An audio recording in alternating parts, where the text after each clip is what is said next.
ಸರ್ಕಾರ ಪ್ರತಿ ಗ್ರಾಮಕ್ಕೂ ಕೋಟಿ ರೂಪಾಯಿಗೂ ಅಧಿಕ ಅನುದಾನವನ್ನು ನೀಡ್ತಾ ಇದೆ. ಆದರೆ ವಿರೋಧ ಪಕ್ಷದವರು ಸರ್ಕಾರದಲ್ಲಿ ದುಡ್ಡಿಲ್ಲ, ಗ್ಯಾರಂಟಿಗೆ ಯೋಜನೆ ಸಾಲ್ತಾ ಇಲ್ಲ ಎಂದು ಸುಖಾಸುಮ್ಮನೆ ಟೀಕೆಯನ್ನ ಮಾಡ್ತಿದ್ದಾರೆ ಎಂದು ರೋಣ ಕ್ಷೇತ್ರದ ಶಾಸಕ ಹಾಗೂ ಕರ್ನಾಟಕ ಖನಿಜ ಅಭಿವೃದ್ಧಿ ನಿಗಮ ಅಧ್ಯಕ್ಷ ಜಿಎಸ್ ಪಾಟೀಲ್ ಅವರು ತಿಳಿಸಿದ್ದಾರೆ.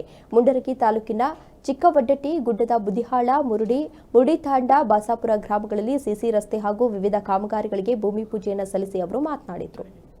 ವಿರೋಧ ಪಕ್ಷದವರು ಟೀಕೆ ಮಾಡುವುದನ್ನು ನಿಲ್ಲಿಸ ಸರ್ಕಾರದಲ್ಲಿ ದುಡ್ಡಿಲ್ಲ ಅಂದ್ರೆ ಕೋಟ್ಯಾಂತರ ರೂಪಾಯಿ ಕಾಮಗಾರಿಗಳಿಗೆ ಚಾಲನೆಯನ್ನು ನೀಡಲು ಹೇಗೆ ಸಾಧ್ಯ ಎಂದು ಪ್ರಶ್ನೆ ಮಾಡಿದ್ದಾರೆ. ಇನ್ನು ಮುಖ್ಯಮಂತ್ರಿಗಳಾದ ಸಿದ್ದರಾಮಯ್ಯನವರು ಅತ್ಯಂತ ಅನುಭವಿಗಳಾಗಿದ್ದು ಸುಮಾರು 15 ರಿಂದ 16 ಬಜೆಟ್ ಮಂಡನೆಯನ್ನ ಮಾಡಿದ್ದಾರೆ.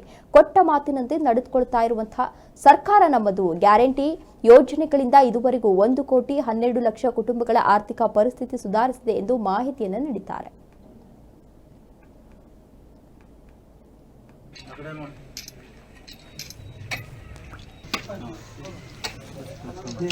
ಎಲ್ಲ ಇವತ್ತು ಮುಂದೆ ಹೇಳ್ಬೇಕಂದ್ರೆ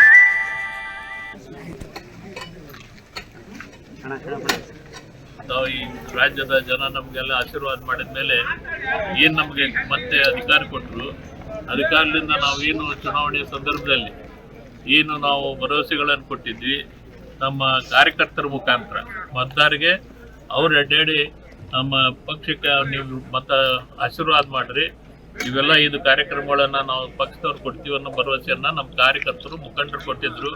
ಆ ವಿಚಾರವಾಗಿ ಸನ್ಮಾನ್ಯ ಸಿದ್ದರಾಮಯ್ಯನವರು ಅವರು ಅಧಿಕಾರಕ್ಕೆ ಬಂದ ತಕ್ಷಣ ಸುಮಾರು 2.5-3 ತಿಂಗಳಲ್ಲಿ 5 ಕಾರ್ಯಕ್ರಮವನ್ನು ಜಾರಿಯಲ್ಲಿ ತಂದಂಥ ವಿಚಾರ.